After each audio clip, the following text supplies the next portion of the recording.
Hello and welcome to this week's Money Roundup, where we will be looking at a decision made by the People's Bank of China to reduce reserve ratios, as well as dissecting the news reported from the US in relation to earnings growth. This week, the economic focus has switched from the bitter round of trade wars to a proactive policy shift taking place in China, designed to encourage a higher level of lending by their banks. The backdrop for the shift is currency weakness and a slowdown in activity. The Chinese yen has depreciated 7.5% against the dollar over the last 4 months, and while this would normally spur trade, exports are instead falling at their fastest rate for 2 years. Coupled to that, growth in the manufacturing sector is stagnating, which is expected to slow down China's GDP growth from 6.7% to 6.6%. By way of a response, the People's Bank of China, China's central bank, announced they are cutting the reserve ratio requirements for their domestic banks by 1%, which will allow the release of an estimated 750 billion Chinese yen additional lending capacity. Allowing banks to lend more to businesses and consumers in the form of loans is something that should help promote economic activity. This in turn helps maintain a growth pathway which underpins the notion that China's leaders are capable managers of the economy.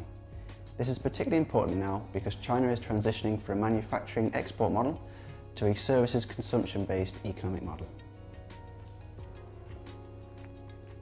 US companies have started reporting profits earned in the third quarter, despite the downturn in the markets last week. This ongoing calendar quarterly event provides insight into corporate well-being and the health of the American economy.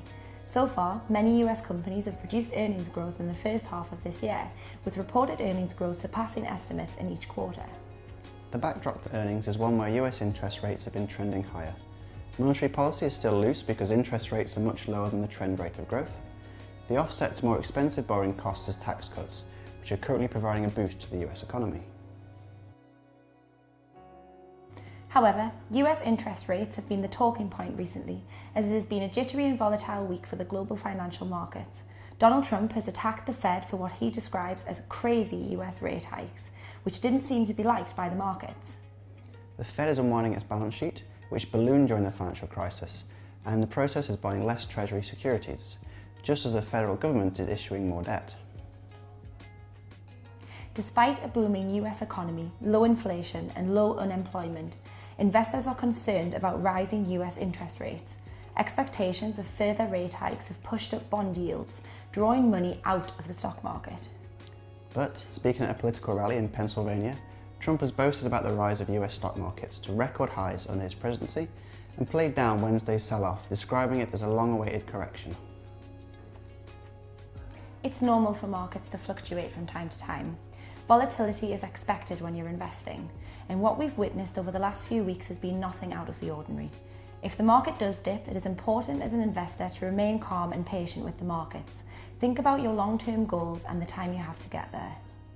So that's it for this week's Money Roundup. Make sure to subscribe to the True Financial Investor YouTube channel for more updates from us. Thanks for watching.